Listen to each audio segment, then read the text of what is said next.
welcome back to the Tailgate, guys. Sarah. Chris.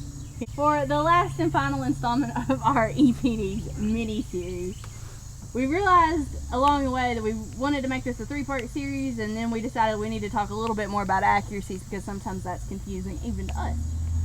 So we wanted to take a little bit of time and do that. Chris, I've got a question for you. Sure, I got an answer for you there, Sarah. Do you like to gamble? Well, I've been known to gamble once or twice in my life. Are you willing to gamble when you pick out your herd sire? You know, generally, I don't gamble too much when it comes to that, just to be honest. Why not? Well, you know, if I'm trying to put as much time and as much effort into my herd, and with what limited resources I have, I'm not going to gamble a whole lot on a future sire that's going to have the greatest impact on my herd and future offspring. So, no, I'm probably not going to gamble on a herd sire. That herd sire's impact is going to last at least 7 to 10 years. So you want to make sure you know what you're getting and you know what you're paying for. Exactly, 100%. Easiest way to do that is accuracies. That's right. So remind us one more time what accuracies are. So accuracies are basically how predictable is that sire's genetic value in a given trait. All right. So the higher expressed at 0.99 would be the most accurate compared to our lowest at 0.1. 0.01. Well, that's true. 0.01 would be the least amount of accuracy. That's basically when they're born, they have 0.01 accuracy. That's right. And the way that we improve or we get a higher accuracy is based on number of recordings from progeny. Or genomics. But or genomics. We'll talk about that a little bit more in a second. Yep. So just a real quick example of how to compare accuracy. Again, we're going to have Bull A and Bull B. They've got a birth weight. Both of them on paper have a birth weight of 2.0. See that here. The accuracies is where they differ. Because when you just look at birth weight, you think, well, both of these bulls are 2.0. They must be the same. Yeah. In reality, they're not, though.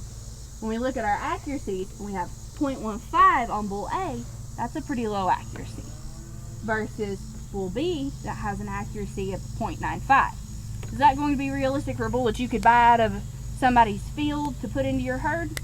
Probably not. That's more typical of your AI sires. But the higher the accuracy, the better. That's right. When we look at this, when we compare those accuracies, when I've only got 0.15 accuracy, that actual birth weight of that bull, once he starts recording progeny, could be as low as negative 0.3, not too bad, or as high as 4.3. That's pretty high, don't you think? That's a pretty big difference. Pretty big spread. That's over 4 pounds. I would want to know more closely what I can actually see. That's right. When calves start hitting the ground. Versus when we compare that to Bull B with 0.95 accuracy, that 2.0 is only going to vary a very small amount. 0.1 from 1.9 on birth to a maximum of 2.1. This bull is the sure bet. This bull is a gamble. That's right. You could end up down here, you could end up here, or anywhere in between. But with a bull with higher accuracy, you've got a better idea of exactly where you're going to land. So how do we get that higher accuracy? Well, again, like I said, the number of recordings or performance data that you turn into your breed association is going to increase that accuracy.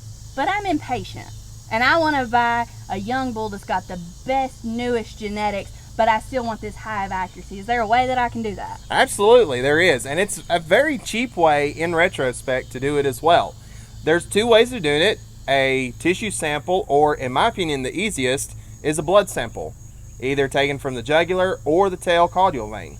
So putting that on a very small piece of paper, just a few drops, you send it in, you'll get those genomics back, and based on the genes that are expressed, will help to dictate the accuracy of how well that sire is going to inject or lack in certain areas for his progeny. Right. That genomic test can be done at any age, and in some cases, like you said, depending on the gene, it can be the equivalent of having 15 plus progeny, right. Which, you know, for a small farmer or your average size farm in Tennessee with 26 mama cows, you know, it would take a bull a long time to rack up enough progeny to really bump that accuracy up. So genomics is a way that we can step that up. If you're interested in learning more about how to pull that blood sample and how to do that DNA test, we've got a video on our YouTube channel for TailGate University. You can check that out. Talk to your local extension agent. All of us know how to do that. We'll be happy to help you out. It's really very simple to do. Thanks for stopping by the TailGate, guys. See y'all.